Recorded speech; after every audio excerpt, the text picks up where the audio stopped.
I woke up in my own childhood bedroom, and my house was already sold. Not listed, not negotiated, not discussed. Sold. And the worst part? My own children did it while I slept. They thought I would never find out. They thought a 72-year-old widow would simply accept whatever story they gave me. But they forgot something very important. This house, this land, this inheritance, it wasn't just property, it was a promise. And promises in my family are never buried quietly. The morning it happened started like any other. Soft sunlight slipped through the lace curtains my mother had sewn 50 years earlier. I could smell the faint scent of lemon polish on the old oak dresser. My bones ached the way they always did when the weather was turning cold. At 72, mornings take their time.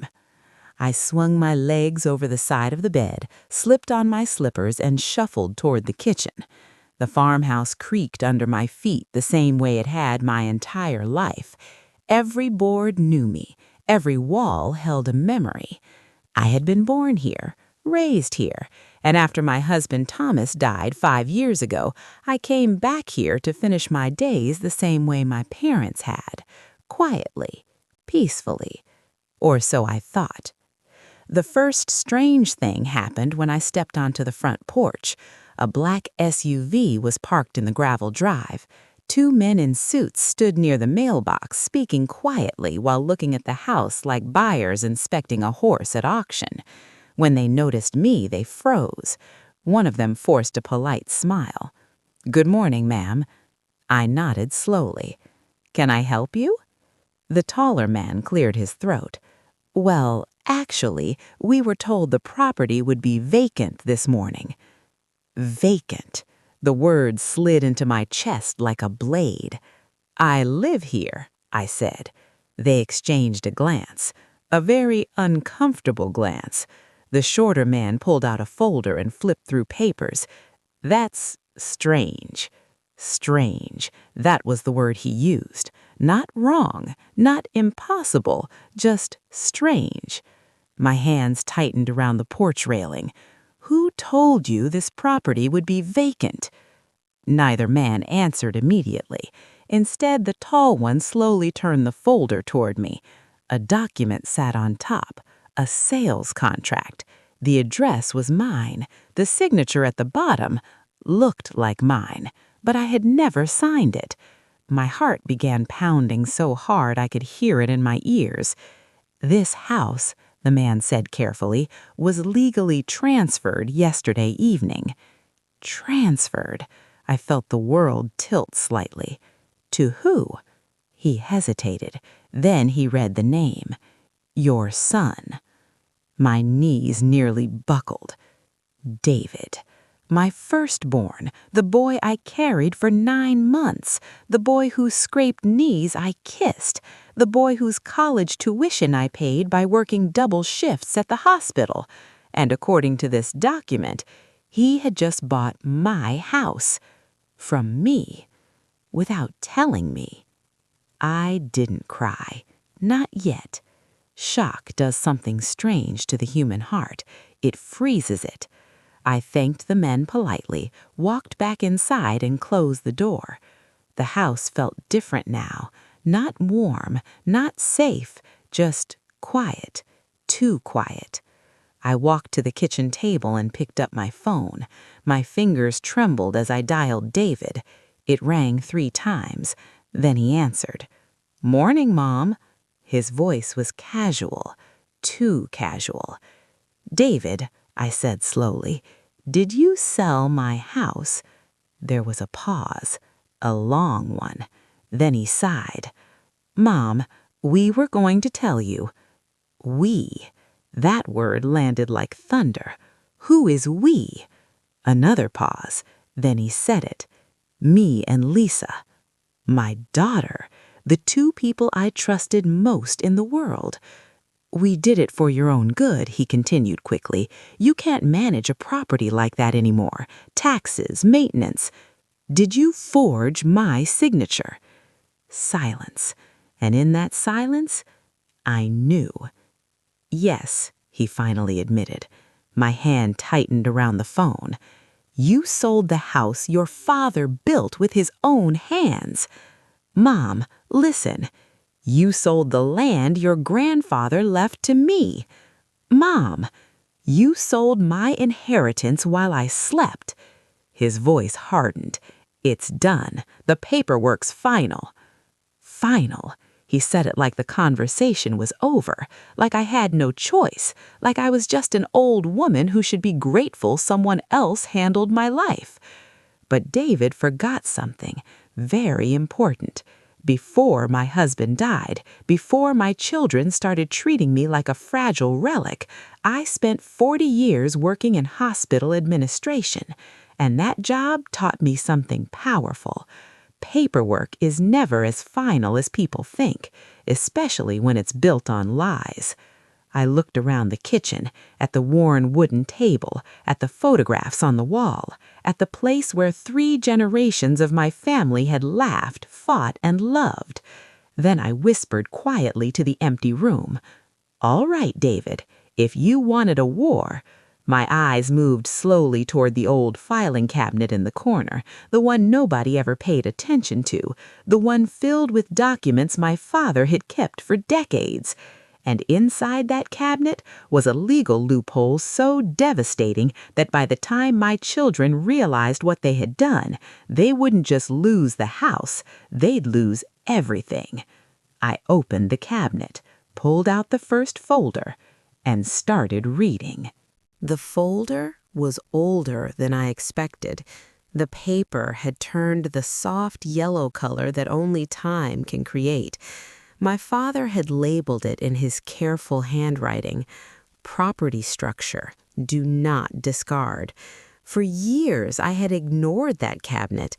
After my parents died, grief made me close the drawers and leave the past untouched. Some memories feel safer sealed away. But now, those memories might be the only thing protecting me. I sat down at the kitchen table and opened the folder slowly. Inside were maps, deeds, old tax filings, and something else. Something that made my heart beat just a little faster. A land trust agreement. I read the first page once, then twice, then a third time more carefully, because what I was seeing didn't match what David thought he had bought, not even close. My father was a quiet man, but he was never naive.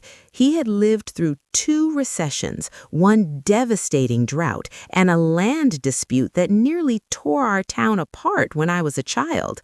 Because of that, he had done something most people never think to do. He had placed the land itself into a family trust, not the house, not the barn, just the land. At the time, it seemed unnecessary, but according to the document in front of me, ownership of the land could never legally transfer without the trustee's approval, and the trustee was still me.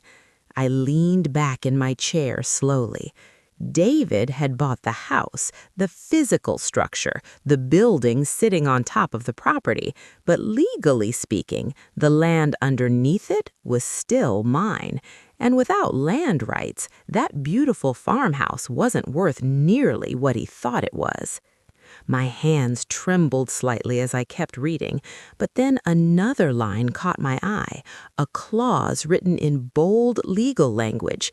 In the event of unauthorized transfer or fraudulent representation, the trustee retains the right to reclaim operational control of the property and associated financial liabilities. I whispered the words aloud. Associated financial liabilities. That meant something important, something very, very important.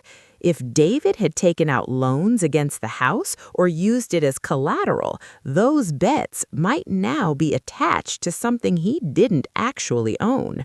A cold realization settled in my chest.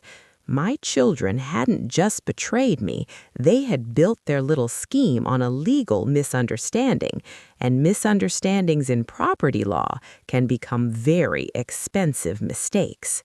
The phone rang. It startled me so badly I almost dropped the papers. Lisa's name flashed on the screen. I let it ring 3 times before answering. "Mom," she said immediately, her voice overly cheerful, "David told me you saw the buyers." Buyers? So they were already planning to flip the house. "Is that what they are?" I asked quietly. A pause.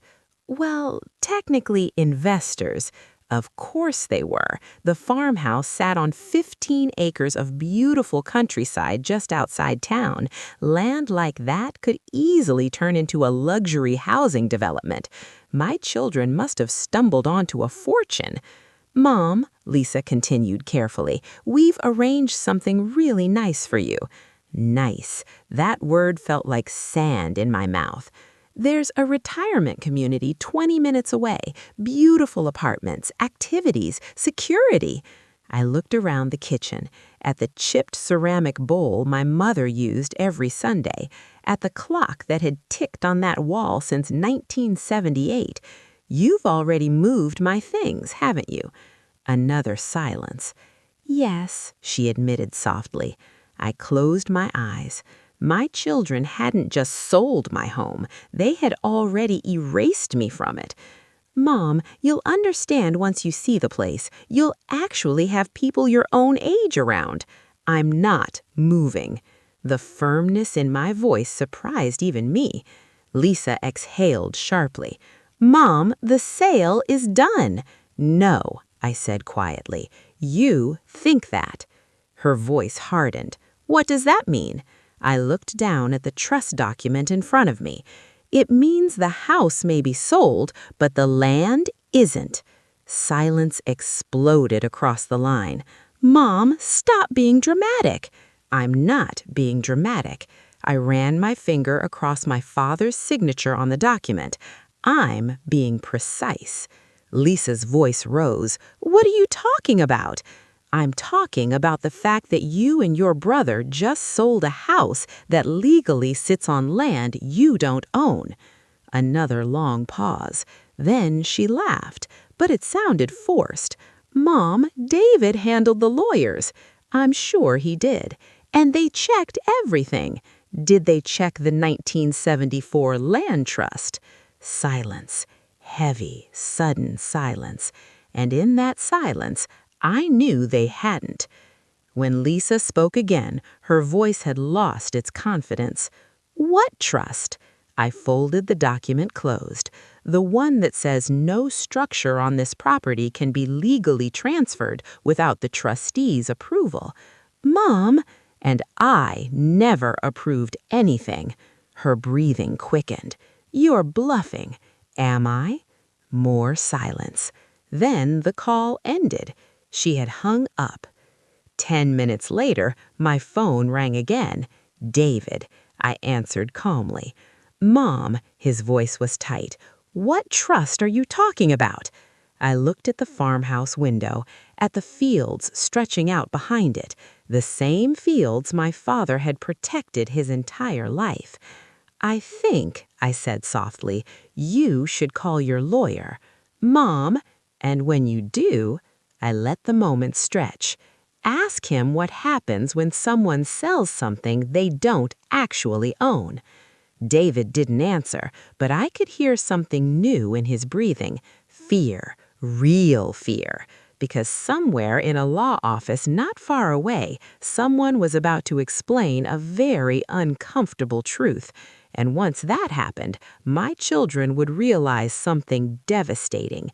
They hadn't just stolen my inheritance, they had trapped themselves inside it. I closed the trust folder gently, and for the first time that morning, I allowed myself a small smile, because now the real story was just beginning. I didn't hear from David again that afternoon, but I knew exactly what he was doing.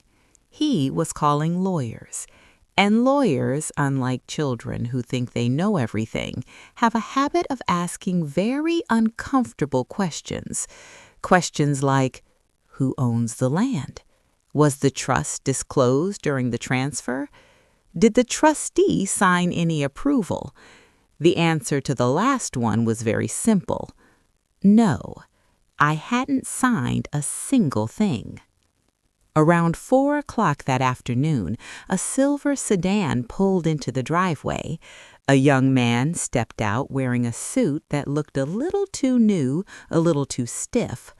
Lawyer, you can always tell. He glanced at the house like it might bite him, then walked toward the porch holding a leather briefcase like a shield. I opened the door before he could knock. Mrs. Eleanor Whitaker? His voice was polite but cautious. That depends, I replied. On what? On who's asking. He cleared his throat. I'm Michael Hargrove. I represent the buyers who entered the purchase agreement for this property. Ah, so the investors had already discovered the problem. Would you like some tea, Mr. Hargrove? He hesitated. Yes, thank you. Lawyers always say yes to tea when they're nervous. We sat at the kitchen table where my mother used to roll pie dough every Sunday. The young lawyer carefully removed several documents from his briefcase. I'd like to clarify a few details regarding the ownership structure of this property, he began. I nodded. Of course. He slid the purchase agreement across the table. According to this contract, your son David Whitaker transferred ownership of the residence and associated acreage to my clients yesterday evening. Did he? Yes. And did you verify the underlying land title before completing the transfer? His jaw tightened slightly. That's what I'm here to discuss. I reached into the filing cabinet and removed the trust folder. The moment I placed it on the table, his eyes widened. You've seen this before, haven't you? I asked gently. No, he admitted. Would you like to? I pushed it toward him. For the next 5 minutes, the only sound in the kitchen was the turning of old paper. His expression changed slowly, first confusion, then concentration, then something else. The look lawyers get when they realize a legal mess is far bigger than they expected. Finally, he exhaled. Your father established a land trust in 1974. Yes. And the trust was never dissolved. No. And you are the sole trustee. That's correct. He leaned back slowly. Which means your son could not legally transfer the land portion of this property. Correct again. He rubbed his forehead. This is complicated. No, I said softly. It's actually very simple. He flipped through the pages again. Then he stopped at the clause I had noticed earlier. His eyebrows lifted. Operational control and associated financial liabilities. Yes. His eyes met mine. Do you know what that means? I have a feeling you're about to tell me. He exhaled slowly. It means if the property was sold fraudulently, the trustee can reclaim control of the property structure, and any debt attached to the property becomes the responsibility of the party who executed the fraudulent sale. In plain English, David. I folded my hands. My son took out a loan against this house last year. The lawyer blinked. You're certain? I helped him review the paperwork.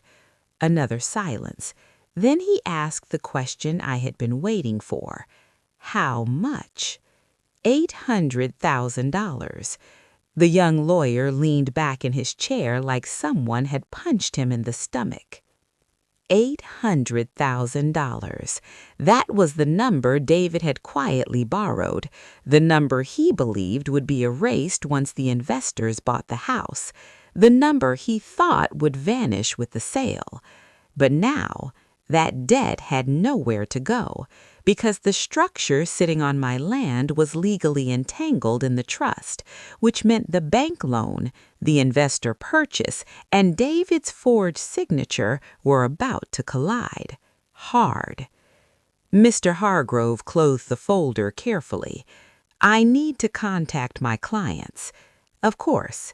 He stood up slowly, but before leaving, he asked something unexpected.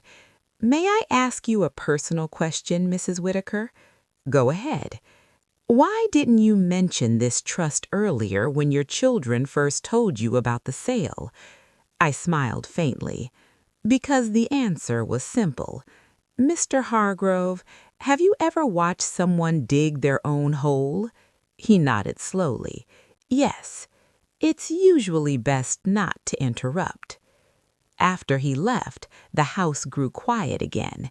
Evening sunlight stretched across the kitchen floor, the same golden light I had watched my entire life.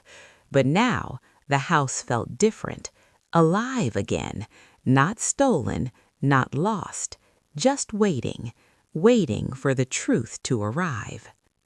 At exactly 7:12 p.m., my phone rang again. David.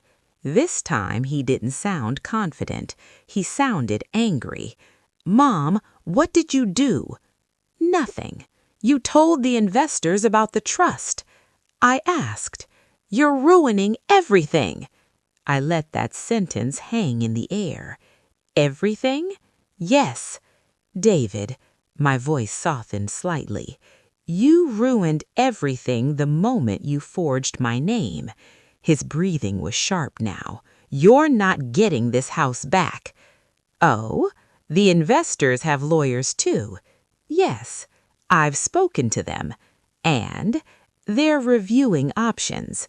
I smiled gently because I already knew what those options were.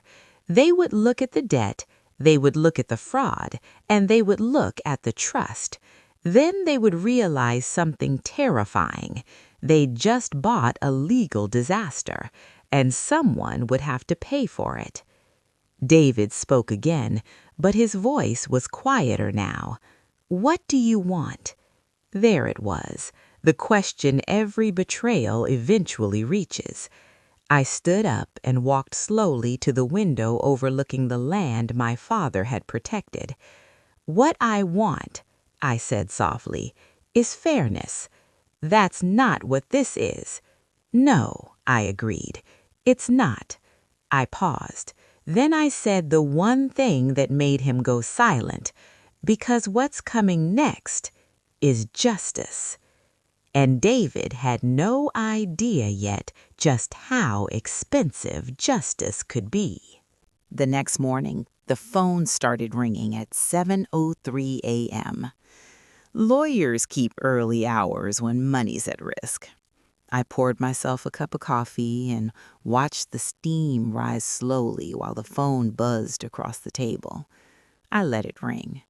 By the third call, the name on the screen appeared. David, again. I still didn't answer, because patience is a powerful thing, and after 72 years on this earth, I had learned something most younger people never understand. If someone is panicking, you let them panic. Eventually, they start making mistakes. By 8:30 a.m., the driveway filled with cars. First came David's truck, then Lisa's white SUV, and finally another sedan I didn't recognize. That would be their lawyer. I opened the door before they knocked. David looked like he hadn't slept. Lisa looked furious, and the man standing behind them looked like someone who had just stepped into a courtroom without knowing the case. Mom, Lisa started immediately. We need to talk. Good morning, Lisa. David pushed past her. You told the buyers the sale is illegal. I told them the truth. The house is sold. The house is complicated. Their lawyer stepped forward. Mrs. Whitaker, my name is Alan Pierce. I represent your children in this matter. I nodded politely. Would you like some coffee, Mr. Pierce? He hesitated. Yes, actually. Lawyers always say yes to coffee when they're nervous, too. We sat around the same kitchen table, the same place where David used to do his homework as a boy, the same place where Lisa once cried because she failed her first driving test. Now they sat across from me like strangers negotiating with an enemy. Mr. Pierce placed a folder on the table. Mrs. Whitaker, we understand there may have been a misunderstanding regarding a historical land trust. Historical, I repeated. Well, established decades ago. My father created it. Yes, and it was never dissolved. That appears to be correct. Lisa leaned forward impatiently. So what? The house is still sold. Mr. Pierce cleared his throat. Technically, only the structure was transferred. Lisa blinked. What does that mean? He took a slow breath. It means the land beneath the house remains controlled by the trust. David slammed his hand on the table. This is ridiculous. Is it? I asked quietly. His lawyer continued carefully. Without land rights, the property cannot legally operate as intended. Lisa blinked. What do you mean, operate? He looked uncomfortable answering. It means the structure has no permanent legal placement. The words hung in the air. Then David said the sentence that proved he finally understood. You're saying the house is basically sitting on land we don't own? Yes. Lisa turned toward me, her face pale. You're doing this on purpose. I held her gaze calmly. No, Lisa, you're trying to punish us. No, you destroyed it when you forged my name. David leaned forward, anger shaking his voice. You're still getting paid. The investors paid $2 million. I tilting my head slightly. Yes, but you forgot something. What? The bank. His expression froze. The room went very quiet. Mr. Pierce slowly opened another document. The loan your son secured against the property last year. David snapped his head toward the lawyer. Don't! But Mr. Pierce continued anyway. Remains attached to the structure. Lisa blinked. How much was the loan? I answered for him. $800,000. She gasped. You never told me that. David stood up suddenly. That loan was temporary. For what? Lisa shouted. For the development deal. What development deal? Their argument exploded across the kitchen, voices rising, accusations flying. And for the first time since this whole nightmare began, I saw something interesting. They weren't united anymore. The moment money entered the picture, the cracks between them widened. Finally, Mr. Pierce raised his voice. Everyone needs to calm down. The room went silent again. He looked at me carefully. Mrs. Whitaker, what exactly are you proposing? There it was, the real question. I stood slowly and walked to the window. The land stretched out behind the house like it had my entire life. My father used to say, land remembers who protects it. Maybe he was right. I turned back toward the table. What I want, I said calmly, is simple. David glared at me. This better be good. I ignored him and spoke directly to the lawyer. The trust allows the trustee to reclaim operational control in cases of fraudulent transfer. Yes, and operational control includes financial liabilities. That is correct. I nodded. Then here is my offer. The room felt suddenly very small. David leaned forward. What offer? I looked him directly in the eyes. You return the house to the trust, and I assume control of the debt. His mouth opened slightly. Lisa whispered, Mom, that's $800,000. Yes. David shook his head. No, you're bluffing. I'm not. He laughed bitterly. You can't afford that. I walked to the cabinet again, opened another drawer, and removed a small envelope. Inside was a bank statement David had never seen before. I placed it on the table. Mr. Pierce read the number first, then his eyes widened. Lisa leaned over his shoulder and gasped. David grabbed the paper, and when he saw the balance, all the anger drained from his face. Because sitting quietly in that account was more money than he had ever imagined. I had the inheritance my husband left, the savings from 40 years of work, investments I had never told anyone about, enough to buy the house back and much more. David looked up slowly. "You planned this." "No," I said softly. "You forced it." But what my children didn't realize yet was that reclaiming the house was only the beginning, because the real lesson was still coming, and it would cost them far more than money. No one spoke for nearly 10 seconds. That might not sound like a long time, but in a room full of people staring at a bank balance they never expected, 10 seconds feels like an eternity. David was the first to move. He placed the statement back on the table like it might burn his fingers. "Where did you get that kind of money?" His voice was softer now, almost cautious. "Your father," I said. Lisa frowned. "Dad didn't have that much." "No," I agreed, "but he knew how to invest." Their father had been many things in life: quiet, stubborn, patient, but above all else, he was careful. Careful with money, careful with promises, careful with the future. After he passed away, I never talked about the investments he had set aside, not because I was hiding them, but because no one ever asked, and sometimes silence is the safest vault in the world. David sat back down slowly. "You're really going to take on the loan?" "Yes." $800,000? "Yes." Lisa looked confused. "Why would you do that?" I folded my hands. "Because it protects the land." Mr. Pierce nodded slightly. "That would stabilize the legal structure of the property." David stared at me.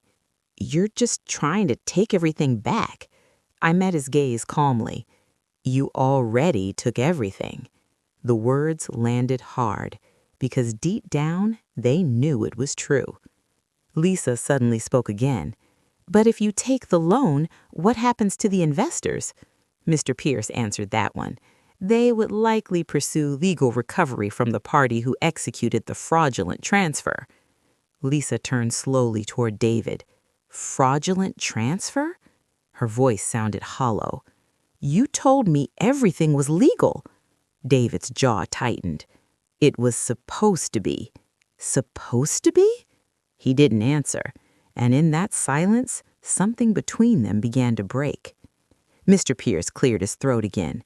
"Mrs. Whitaker's proposal is actually the cleanest solution available." David laughed bitterly. "Cleanest for who?" "For everyone involved," the lawyer said carefully. "How?" David snapped. "If the trust regains the property structure and assumes the debt, the investors will likely withdraw the purchase claim." Lisa blinked. "They'll walk away?" "Most likely. But what about the loan?" Mr. Pierce looked directly at David.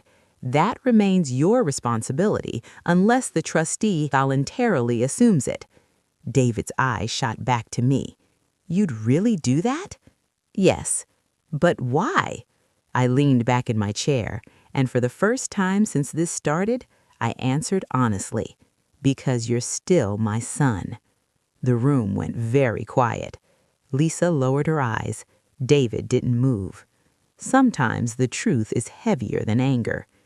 But forgiveness is not the same thing as forgetting, and that was the part they hadn't realized yet. I stood up slowly and walked toward the window again. The fields behind the house were glowing in the afternoon sun, golden, peaceful, untouched by the chaos inside the kitchen. "This land," I said softly, "has been in our family for 3 generations." No one interrupted. "My father protected it during the hardest years of his life." I turned back toward them. "And your father protected it during the hardest years of his." David swallowed. Lisa wiped her eyes quietly. You both thought this house was just real estate. Neither of them spoke. But it isn't. I paused. It's our history. David rubbed his face with both hands. So what happens now? Now. That word carried everything. I walked back to the table, sat down, and looked at them both. Now we fix what you broke. Lisa nodded slowly. How? I looked toward Mr. Pierce. We dissolved the fraudulent transfer. He nodded. That can be arranged. The trust reclaims the structure. Yes, and I assumed the loan. David stared at the table. You don't have to do that. I know, but I will. Lisa whispered. Why? I answered quietly. Because I refuse to let greed destroy this family. But there was still one thing left to say, one truth they hadn't faced yet. I looked directly at David. And after the property is restored, he looked up. You will both leave. Lisa blinked. Leave? This house. David frowned. You're kicking us out? No, I shook my head slowly. You already left when you decided this place meant nothing. The words were calm, but they hit harder than any shout. David leaned back in his chair, staring at the ceiling. Lisa began crying quietly. Mr. Pierce closed his folder. I'll begin the legal filings immediately. The meeting was over, but the story wasn't. Because what my children still didn't understand was that reclaiming the house wasn't the real lesson. The real lesson was something far more powerful, something that would change how they saw me forever. As they walked toward the door, David stopped. Mom? Yes. He hesitated, then asked the question he should have asked from the beginning. Why didn't you tell us about the trust? I looked at him for a long moment. Then I answered honestly, because I never believed my own children would try to steal from me. His face collapsed with shame, and for the first time since this nightmare began, I saw the little boy he used to be, the one who once promised to protect this house.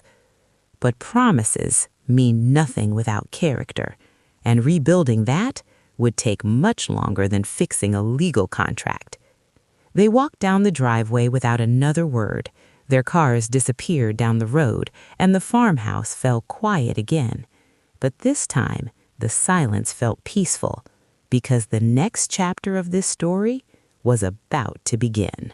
3 weeks later, the house was finally quiet again. Not the tense, uncertain quiet that had filled the rooms after the betrayal, but the kind of quiet that only comes after a storm has passed. The legal paperwork moved faster than anyone expected. Fraud cases tend to do that. Once the investors' attorneys reviewed the trust documents, they immediately withdrew the purchase claim. They had no interest in becoming entangled in a property dispute tied to a decades-old land trust. Money may attract investors, but legal uncertainty scares them away just as quickly. Within 10 days, the sale contract was dissolved. The farmhouse and the land were officially returned to the Whitaker Family Trust, exactly where my father had intended them to remain. The bank was the next problem. David's loan had been secured against the structure itself. Without the land attached to it, the value of that collateral dropped dramatically, which meant the bank wanted answers. Fast. Mr. Pierce handled most of those conversations, but I attended the final meeting myself. It took place in a small conference room at the local bank branch, the same bank where my father once deposited his harvest earnings every fall. Funny how life circles back like that.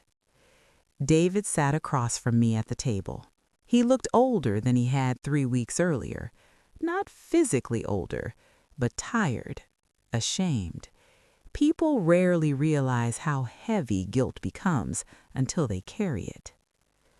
The bank manager folded his hands. Mrs. Whitaker, we've reviewed the trust structure and the loan documents. I nodded. And? It stabilizes the property value. Good. But the loan obligation remains active. David shifted uncomfortably. That was the moment I slid the cashier's check across the table. $800,000. The room went silent. The bank manager blinked. "You're paying the loan in full?" "Yes." David turned toward me slowly. "You don't have to do this." I looked at him carefully. "I know, but I'm going to." The manager processed the payment while the rest of us sat quietly. A few signatures later, the loan was gone, just like that. No debt, no bank claims, no outside investors. Only the land, the house, and the truth of what had happened. After the meeting, David followed me out to the parking lot. The afternoon sun was warm, but he looked cold. "Mom." "Yes?" "Why did you really do it?" I knew what he meant, not the legal reason, the emotional one. "You wanted the house back," he said. "You could have let the bank take everything from me." I looked at him for a long moment. "You're right." He waited. "But that wouldn't have fixed anything." His voice cracked slightly.